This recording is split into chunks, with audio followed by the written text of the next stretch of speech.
Shelf തുറന്ന് dress തിരയുന്ന ജാനിയെ കണ്ടാണ് അവൻ അകത്തേക്ക് കയറിയത്. ഡി കടുപ്പിച്ച് വിളിച്ചവൻ ഡോറ് വലിച്ചടച്ചു. അത് കേട്ടിട്ടും പ്രത്യേകിച്ച് കൂസലൊന്നുമില്ലാതെ നിൽക്കുന്നവളെ അവൻ സംശയത്തോടെ നോക്കി. അവളും അവൻ അഭിമുഖമായി നിന്നു. എന്തോ പറയാനാഞ്ഞതും അവൻ്റെ വലത് കവിളിൽ അവളുടെ കൈ പതിഞ്ഞു. ജാനു ഞെട്ടലൊന്നും കൂടാതെ കിട്ടിയ അടിയിൽ തൃപ്തിപ്പെട്ട് അവൻ അവളെ നോക്കി ചിരിച്ചു. ഇതെന്തിനായെന്ന് മനസ്സിലായോ? കൈകൾ മാറിൽ പിണച്ച് അവൾ തിരക്കി. കൊച്ചു കുഞ്ഞിനെ പോലെ ചുണ്ട് പിളർത്തി അവൻ അറിയില്ല എന്ന പോലെ തലയാട്ടിയതും അടുത്ത നിമിഷം അവൻ്റെ ഷർട്ടിൻ്റെ കോളർ പിടിച്ചു വലിച്ച് തന്നിലേക്ക് നിർത്തി അവൻ്റെ കണ്ണുകളിൽ നോക്കി നിന്നവൾ. ഈ രാവണൻ ജാനകിയുടേതാണ്, ജാനകിയുടെ മാത്രം. അപ്പോൾ അതിൽ വല്ലവന്മാരും ഒട്ടിയ എനിക്ക് സഹിക്കോ? ഇല്ല. അതുകൊണ്ട് എന്ത് ലക്ഷ്യമായാലും ശരി, എൻ്റെ ദേവേട്ടൻ ആ അച്ചുപിശാചിനെ അത്രയങ്ങ് താങ്ങാൻ നിൽക്കണ്ട കേട്ടോ. കാര്യമായി പറഞ്ഞു തുടങ്ങിയത് അവസാനം വീർത്ത മുഖത്തോട് അവൾ നിർത്തി. അവളുടെ ഭാവം കണ്ടതും ചിരി വന്നവന്. അതടക്കി അവളെ നെഞ്ചിലേക്ക് ചേർത്തു പിടിച്ചു അവൻ. പിന്നല്ലാതെ ഞാൻ ഈ ജാനകി പെണ്ണിൻ്റെ മാത്രമാ, ജാനകിയുടെ മാത്രം. അവളുടെ മുടിയിഴകളിൽ തലോടി സ്നേഹത്തോടെ അവൻ പറഞ്ഞു. അവളും നിറഞ്ഞ ചിരിയോടെ അവൻ്റെ മാറിൽ ചാഞ്ഞു. ജാൻ ഫ്രഷായി ഇറങ്ങിയപ്പോൾ ആദ്യ റൂമിലുണ്ടായിരുന്നു. മുടിയുണക്കി കുളിപ്പിന്നൽ പിന്നിട്ട് നെറുകയിൽ കട്ടിക്ക് സിന്ദൂരം ചാർത്തി റൂമിന് പുറത്തേക്ക് നടന്നു. ആദ്യം ചെയ്തത് ലക്ഷ്മിയെ വിളിക്കുക എന്നതായിരുന്നു. ഇത്ര ദിവസം വിളിക്കാത്തതിൽ ഒരുപാട് പരാതിയും പരിഭവവും ഒക്കെ കേട്ടും മറുപടി പറഞ്ഞുമൊക്കെ ലക്ഷ്മിയും മുത്തശ്ശിയുമായി അവൾ സമയം ചിലവഴിച്ചു. അത് കഴിഞ്ഞ് നേരെ പോയത് ചിത്രാമ്മയുടെ അടുക്കലേക്കായിരുന്നു.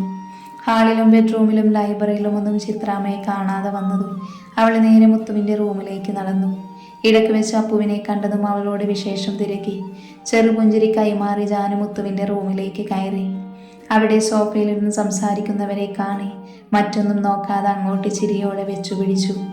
എന്നാൽ അതുവരെ സംസാരിച്ചു നിന്ന ചിത്രാമ്മയും മുത്തുവും ഐഷവും അവളെ കണ്ടതും മുഖം വീർപ്പിച്ച് മറ്റെങ്ങോ നോക്കിയിരുന്നു.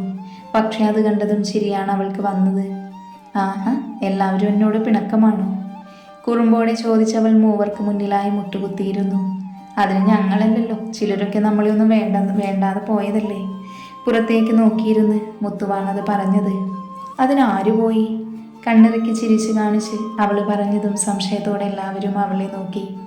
അത് മനസ്സിലാക്കി ഞാനിവിടുന്ന് പോയാൽ എൻ്റെ രാവണന് വല്ല മാറ്റവും വരുമോ എന്നറിയാൻ നോക്കിയതല്ലേ.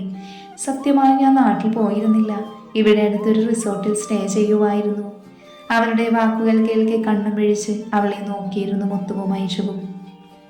അപ്പോഴും ചിത്രാമ്മ മാത്രം യാതൊരു ഭാവമാറ്റവും കൂടാതെ അവളെ നോക്കിയിരിക്കുന്നു.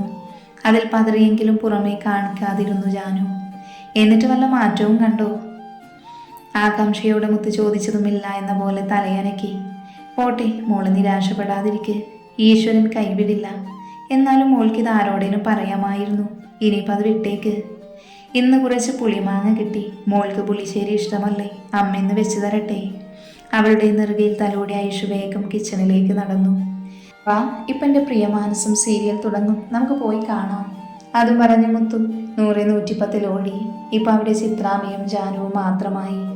അവളൊന്നും പറയാതെ അവരുടെ മടിയിലേക്ക് തലചായ്ച്ചു. അമ്മ, ഞാൻ വേണ്ട, എനിക്ക് മനസ്സിലാകും നിന്നെ. എൻ്റെ മകൾ എന്ന് ഞാൻ പറഞ്ഞിട്ടുണ്ടെങ്കിൽ അതുള്ളിൽ തട്ടി തന്നെയാണ്. നീ കുറച്ചു മുന്നേ പറഞ്ഞത് പൂർണ്ണമായും സത്യമല്ലെന്ന് എനിക്കറിയാം. അതുപോലെ കള്ളമല്ലെന്നും വ്യക്തമായ കാരണം ഉള്ളതിനാലാണ് നീ ഇവിടെ നിന്ന് പോയതെന്ന് മനസ്സിലാക്കിയത് കൊണ്ടാണ് ഞാൻ നിന്നെ തടയാഞ്ഞത്. എന്ന് കരുതി നിന്നെ പിരിഞ്ഞു മാറിയതല്ല ഞാൻ. ചെയ്യുന്നത് ശരിയാണോ തെറ്റാണോ എന്ന് ചിന്തിക്കാൻ, സ്വയം വിശകലനം ചെയ്യാൻ അതിനായി കുറച്ച് സമയം തന്നതാണ്. നിന്നെ തേടി വരുന്നതിന് മുന്നേ നീ തിരികെ വരുമെന്ന്.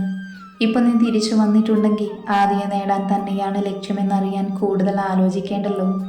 ചിത്രാമ്മയുടെ വാക്കുകൾ അവളുടെ ഉള്ളം നിറച്ചു. പറയാതെ തന്നെ അറിയുന്ന തൻ്റെ അമ്മയെ പോലെ അല്ല, അമ്മ തന്നെ. മാൻഷനിലെ ഗാർഡൻ്റെ സൈഡിലുള്ള പൂളിൽ കാലിട്ടിരിക്കുവാണ് അഞ്ജു. മനസ്സ് അവിടെ ഒന്നുമല്ല എന്നത് അവളുടെ മുഖത്ത് നിന്ന് തന്നെ അറിയാമായിരുന്നു. പെട്ടെന്ന് വെള്ളത്തിൽ ഓളങ്ങൾ സൃഷ്ടിക്കപ്പെട്ടപ്പോഴാണ് അവൾ ചിന്തകളിൽ നിന്ന് തിരികെ എത്തിയത്. അടുത്തിരിക്കുന്ന ജാനുവിനെ കണ്ടതും അവളുടെ മുഖം വിടർന്നു. പെട്ടെന്ന് തന്നെ അത് മങ്ങി. അവളെ നോക്കാതെ അഞ്ജുമ്മ മുഖം തിരിച്ചു. ജാനിക്ക് ചിരിയും കരച്ചിലും ഒരുപോലെ വന്നു. അഞ്ജുമ്മ, അഞ്ജുസേ, ഒന്ന് നോക്ക് പെണ്ണേ. ഇപ്പം കരയുമെന്ന പോലെ ജാനു പറഞ്ഞതും അഞ്ജു ഇടം കണ്ടിട്ട് അവളെ നോക്കി. പിന്നെ ഒരു നിമിഷം വൈകിച്ചില്ല, അവളെ മുറുക്കെ കെട്ടിപ്പിടിച്ചു ജാനു. വേണ്ട, നീ എന്നെ പിടിക്കണ്ട, എന്നെ പറ്റിച്ചില്ലേ, സങ്കടപ്പെടുത്തിയില്ലേ. കരഞ്ഞു മൂക്ക് വലിച്ച് അഞ്ജു പറഞ്ഞതും ജാനു അവളുടെ കവിളിൽ അമർത്തി മുത്തി. വീണ്ടും വീണ്ടും അവളുടെ കവിളിൽ അമർത്തി ചുംബിച്ചു. അതോടെ തീരാവുന്നതേ ഉള്ളായിരുന്നുള്ളൂ അവരുടെ പിണക്കം. പറയടാ, എന്താ പറ്റിയത്? നീ ഇത്ര നാളെവിടെയായിരുന്നു? ആരാന്ന് നിന്നെ കൊണ്ടുപോയത്? നിർത്താതെ ഓരോ ചോദ്യങ്ങൾ ചോദിക്കുന്നവളെ സ്നേഹത്തോടെ നോക്കി ജാനു. പിന്നെ പതിയെ അന്ന് നടന്നത് മുഴുവനും ഒപ്പം ഇന്നു വരെയുള്ളതും സെൻസർ ചെയ്യേണ്ടത് ചെയ്തിട്ട് ബാക്കി ഒന്നുമില്ലാതെ അവൾ പറഞ്ഞു. എല്ലാം കേട്ടതും വിശ്വസിക്കാൻ കഴിയാതെ നിന്നുപോയി അഞ്ജു. അതേസമയം തന്നെ അലോക് വർമ്മയെ ഒപ്പം ജാനു ഉൾപ്പെടെ അയാളുടെ കുടുംബത്തെ നശിപ്പിക്കാൻ അവൻ പുറത്ത് മാൻഷനിൽ കാലുകുത്തിയിരുന്നു. ഉച്ച കഴിഞ്ഞ് ഷെൽഫിൽ ഡ്രസ്സ് അടുക്കി വെക്കുവാണ് ജാനു. ലഞ്ച് അവിടെ നിന്നും കഴിച്ച് ഓഫീസിലേക്ക് പോയിരിക്കുവാണ് അഞ്ജു. ജാനിയോട് ആദ്യം തന്നെയാണ് ഇനി കുറച്ച് ദിവസത്തേക്ക് അങ്ങോട്ട് വരണ്ട എന്ന് പറഞ്ഞത്. കുറേയായി ലച്ചു അപ്പച്ചിയും മുത്തശ്ശിയും കണ്ടിട്ട്. കല്യാണം കഴിഞ്ഞ് 6 മാസമായി. ഇതിനിടെ ആകെ 2 തവണയാണ് നാട്ടിൽ പോയത്, അതും അഞ്ജുവിനൊപ്പം. പോണം എത്രയും പെട്ടെന്ന് തന്നെ. പറഞ്ഞാൽ ഈ നിമിഷം വേണമെങ്കിലും ദേവേട്ടൻ എന്നെ കൊണ്ടുപോകും. പക്ഷേ വേണ്ട, ഇവിടുത്തെ പ്രശ്നങ്ങൾ ഒതുങ്ങട്ടെ ആദ്യം. ഡ്രസ്സ് മടക്കുന്നതിനിടയിൽ ചിന്തിച്ചു കൂട്ടുന്നതാണ് ജാനു. പെട്ടെന്നാണ് ഒരു വയലറ്റ് സോഫ്റ്റ് സിമ്പിൾ സാരി അവളുടെ കണ്ണുകളിൽ പെട്ടത്. മറ്റെല്ലാം മാറ്റിവെച്ച് അവൾ അതിനെ കയ്യിലേക്കെടുത്തു. അന്നേരം അവളുടെ മുഖമാകെ ചുവന്നു തൊടുത്തിരുന്നു. അവളുടെ ഓർമ്മകൾ പിറകിലേക്ക് സഞ്ചരിച്ചു. 2 ദിവസങ്ങൾ കൂടി മാറ്റമില്ലാതെ തുടർന്നു. 3-ാം ദിവസം രാവിലെ കണ്ണു തുറന്ന് ജാനു കാണുന്നത് റൂമിൽ ജനലിനടുത്തായി പിന്തിരിഞ്ഞു നിൽക്കുന്ന ഒരു യുവാവിനെയാണ്. ഹൂഡിയായിരുന്നു അയാളുടെ വേഷം. ആ ഡ്രസ്സിന് പിറകിലായി മാസ്റ്റർ എന്ന് റെഡ് കളറിൽ പ്രിന്റ് ചെയ്തിട്ടുണ്ടായിരുന്നു. ജാനിയുടെ ഉള്ളം വിറച്ചു, ഉമിനീർ വറ്റി വരണ്ട പോലെ. പെട്ടെന്നാണ് അവളുടെ നോട്ടം അയാളുടെ വലത് കൈകളിലേക്ക് പാറി വീണത്. ഗ്രീക്ക് ലിപികളാൽ എഴുതി പിടിപ്പിച്ച വാക്കുകളടങ്ങിയ ഒരു ഇടവേള അയാളുടെ കയ്യിൽ ഉറച്ചു കിടന്നു. ജാനിയുടെ ശ്രദ്ധ അതിലേക്ക് പതിഞ്ഞു. അവളുടെ നെഞ്ച് ശക്തമായി മിടിച്ചു, ശ്വാസം വിലങ്ങിയ പോലെ. കിച്ചേട്ടൻ. അവളുടെ നാവിൽ നിന്നും ആ നാമം അടർന്നു. അവളുടെ നോട്ടം കിച്ചുവിൽ നിന്ന് ജനലിനടുത്തേക്ക് പാറി വീണു. ദേവേട്ടൻ. അന്നേരം തന്നെ നോക്കി നിൽക്കുന്ന ആദിയെ കാണി അവളുടെ കണ്ണുകൾ മിഴിഞ്ഞു. വിശ്വസിക്കാനായില്ല അവൾക്ക്. ഒരു വേള എല്ലാവരും കൂടെ തന്നെ ചതിക്കുമായിരുന്നു എന്ന് പോലും അവൾ ചിന്തിച്ചു പോയി. മോളെ. സായിയുടെ ശബ്ദം അവളെ ഓർമ്മയിൽ നിന്നും ഉണർത്തി. എന്തൊക്കെ ചേട്ടായി നടക്കുന്നത്? നിങ്ങളാണോ എന്നെ ഇവിടേക്ക് കൊണ്ടുവന്നത്? എന്തിനായിരുന്നു? ഞാൻ ഒഴിഞ്ഞു പോയതല്ലേ? കണ്ണുനീർ അവളുടെ കവിളിനെ ചുംബിച്ചൊഴുകി. അത്രമേൽ തളർന്നു പോയിരുന്നു അവൾ. ജാനു. സായി അവളെ നെഞ്ചോട് ചേർത്ത് പിടിച്ചു. മോൾ അറിയാത്ത ഒരുപാട് കാര്യങ്ങളുണ്ട്. അതെല്ലാം ഇനി നീ അറിയണം. നിന്നോടെല്ലാം ആദി പറയും. അത് കേട്ടിട്ട് മാത്രമേ ഒരു തീരുമാനമെടുക്കാവൂ. നമ്മൾ കേൾക്കുന്നതാവണമെന്നില്ല മോളെ, ശരി? ആയതിനാൽ കുറച്ച് സമയം ആദിക്ക് കൊടുക്കണം. ഇത്രയും നീ പൊരുതിയില്ലേ? കുറച്ച് സമയം കൂടി മോളെ ക്ഷമിക്കണം. സമാധാനത്തോടു കൂടി ആദിക്കെല്ലാം പറയണം. അത് നീ അവസരം കൊടുക്കണം. അവളുടെ നെറുകയിൽ തലോടി അവൻ പറഞ്ഞു. പിന്നെ ആദിയെ ഒന്ന് നോക്കി അവൻ പുറത്തേക്ക് നടന്നു. വാ. ജാനുവിനെ നോക്കി വിളിച്ച ആദിയും പുറത്തേക്കിറങ്ങി. വാശി കാണിക്കാൻ തോന്നുന്നുണ്ടായിരുന്നു അവൾക്ക്. എന്തൊക്കെയോ തിരിച്ചു പറഞ്ഞ് അവിടെ നിന്നും ഇറങ്ങി പോകാൻ തോന്നുന്നുണ്ട്. പക്ഷേ സായിയുടെ വാക്കുകളിൽ ഉള്ളിൽ വന്നപ്പോൾ എല്ലാം ഒതുക്കി അവൾ ആദിക്ക് പിറകെ നടന്നു. താനായിരുന്നു ആദി എടുത്തത്. സായി നേരത്തെ തന്നെ പോയതിനാൽ ആദിയും ജാനുവും മാത്രമായി. നിശബ്ദത തളം കെട്ടി നിന്നവിടെ. ഉറക്കം വിരസത അധികമായതിനാൽ ആദി തന്നെ സ്റ്റീരിയോ ഓൺ ചെയ്തു.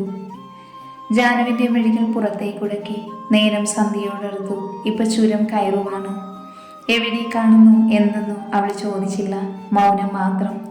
തൻ്റെ ശരീരം കുഴയുന്നത് അവൾക്കറിയാമായിരുന്നു. കഴിഞ്ഞു പോയ അവസ്ഥ അത്ര നല്ലതല്ലാത്തതിനാൽ അല്പം വെള്ളം പോലും കുടിച്ചിരുന്നില്ല എന്നതാണ് സത്യം. ഇനിയും വയ്യ. പക്ഷെ അവനോട് മിണ്ടാനും മനസ്സനുവദിക്കുന്നില്ല. കണ്ണുകളടച്ച് സീറ്റിലേക്ക് ചാരി അവൾ പതിയെ മയക്കം പിടിച്ചു. വണ്ടി എവിടെയോ നിർത്തിയതറിഞ്ഞാണ് അവൾ കണ്ണുകൾ തുറന്നത്. അടുത്ത ആദിയെ കാണാതെ വന്നതും അവളുടെ ഉള്ളിൽ പരിഭ്രമം തെളിഞ്ഞു. പുറത്തേക്ക് ഇറങ്ങാനാഞ്ഞതും അവൻ വന്നതും ഒരുമിച്ചായിരുന്നു. ആശ്വാസം നിറഞ്ഞവളിൽ. ദാ കഴിക്ക്. ഒരു പൊതി അവളുടെ കയ്യിൽ കൊടുത്ത് അവൻ പറഞ്ഞു. എതിർക്കണമെന്നുണ്ടായിരുന്നു. പക്ഷേ തളർന്ന ശരീരം. മറ്റൊന്നും ചിന്തിക്കാതെ അവൾ ആ പൊതി അഴിച്ചു. ചൂടുവെള്ളം പൊരിഞ്ഞ ദോശയും ചട്നിയും ഓംലേറ്റും പതിയെ കഴിച്ചു തുടങ്ങി. ഇടയ്ക്കിടെ ചൂടുള്ള ചായ ആറ്റി അവൻ അവളുടെ ചുണ്ടിൽ മുട്ടിച്ചു. അത്രമേൽ തളർന്നതിനാലാകണം എതിർപ്പൊന്നും കൂടാതെ അവൻ കൊടുക്കുന്നത് അവൾ കുടിച്ചു. അവൻ്റെ ഉള്ളം നിറഞ്ഞിരുന്നു. കുറച്ചു കഴിഞ്ഞതും അവൾക്ക് നേരെ ഒരു ബോട്ടിൽ വെള്ളം നീണ്ടു വന്നു. ഒന്നും മിണ്ടാതെ വാങ്ങി പുറത്തിറങ്ങി കയ്യും മുഖവും കഴുകി അവൾ വീണ്ടും യാത്ര തുടർന്നു. അവനോട് വല്ലതും കഴിച്ചോ എന്ന് ചോദിക്കാൻ ആഗ്രഹിച്ചിരുന്നു. എങ്കിലും ചോദിക്കാൻ കഴിയാത്തതുപോലെ. പല പ്രാവശ്യം അവൾ അതിന് മുതിരുന്നു എങ്കിലും വാക്കുകളൊന്നും പുറത്തേക്ക് വരുന്നില്ല എന്ന് തോന്നി ആ പെണ്ണിന്. ഞാൻ കഴിച്ചിരുന്നു. അവളെ നോക്കി കണ്ണു ചിമ്മി അവൻ പറഞ്ഞതും അത്ഭുതത്താൽ അവളുടെ മുഖം വിടർന്നു. അവന്റെ കണ്ണുകൾ തന്നിലാണ് എന്നറിയാവുന്നതിനാൽ മുഖം തിരിച്ചു അവൾ. അവന് ചിരി വന്നു. അതൊക്കെ ഡ്രൈവിംഗ് ശ്രദ്ധിച്ചു. ഇളം കാറ്റേറ്റ് അവളുടെ കണ്ണുകൾ അടഞ്ഞു.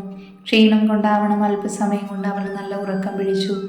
അത് കണ്ടതും ഒരു സൈഡിലേക്ക് താറ് വണ്ടി ഒതുക്കി ആദ്യം അവളെ നെഞ്ചോട് ചേർത്തിരുന്നു. അവന്റെ ഉള്ളം വല്ലാതെ മിടിക്കുന്നുണ്ടായിരുന്നു. സന്തോഷത്താൽ മിഴികൾ നിറഞ്ഞൊഴുകി. അല്പനേരം അങ്ങനെ ഇരുന്ന ശേഷം സീറ്റ് അഡ്ജസ്റ്റ് ചെയ്ത് അവളെ പുറകിലേക്ക് ചായച്ചു കിടത്തി. സീറ്റ് ബെൽറ്റ് ഇട്ടുകൊടുത്തു. അവൾ കംഫർട്ടാണെന്ന് കണ്ടതും അവൻ ഡ്രൈവിംഗ് തുടങ്ങി. ചെറുതണുപ്പും കിളികളുടെ കുറുകലും കേട്ടാണ് ജാനു കണ്ണു തുറന്നത്. പരിചയമില്ലാത്ത സ്ഥലമായതിനാൽ ആദ്യമൊന്ന് ഭയന്നുവെങ്കിലും കഴിഞ്ഞ ദിവസത്തെ കാര്യങ്ങൾ ഓർത്തതും അത് മാറി. ടേബിളിന് പുറത്തായി ഒരു കപ്പ് കോഫി ഇരിപ്പുണ്ടായിരുന്നു. കൂടെ ഫോർ യു എന്ന കാർഡും. ഫ്രഷായി ആ കോഫി എടുത്ത് അവിടെ കണ്ട ബാൽക്കണി ഡോറ് തുറന്ന് പുറത്തേക്ക് ഇറങ്ങിയതും അവളുടെ കണ്ണുകൾ വിടർന്നു. ഒരു തേയിലത്തോട്ടത്തിന് നടുവിലായി നിലനിൽക്കുന്ന വീടായിരുന്നു അത്. രാവിലത്തെ മഞ്ഞ് കാരണമാകാം ഇലകൾക്ക് മുകളിലായി തുള്ളി തുള്ളി പോലെ വെള്ളം കാണപ്പെട്ടിരുന്നു. ചുറ്റുമുള്ളത് ആസ്വദിച്ച് കോഫി കുടിച്ചിരുന്നു അവൾ. അന്നേരമാണ് ആദ്യം അങ്ങോട്ടേക്ക് വന്നത്. അവനെ കണ്ടതും അവളുടെ മുഖം കൂർത്തു വന്നു. അത് മനസ്സിലാക്കി അവൻ അടുത്തുള്ള സ്വിങ്ങിലേക്കിരുന്ന ശേഷം അവളെ ക്ഷണിച്ചു. സത്യങ്ങൾ അറിയാതെ ഇനിയും കഴിയില്ല എന്നതിനാൽ അവനെ കേൾക്കാൻ അവൾ തയ്യാറായി. അവൻ പറഞ്ഞു തുടങ്ങി. ഇന്നോളം ആർക്കും അറിയാത്ത പല ചതികഥകളും.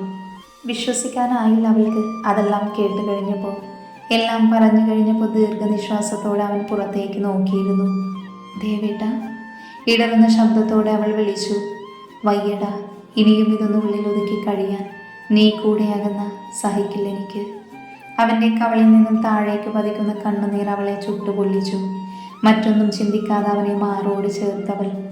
ദേവേട്ടൻ്റെ പ്രണയമാണ് താന്, അതും 15 വർഷങ്ങളായി.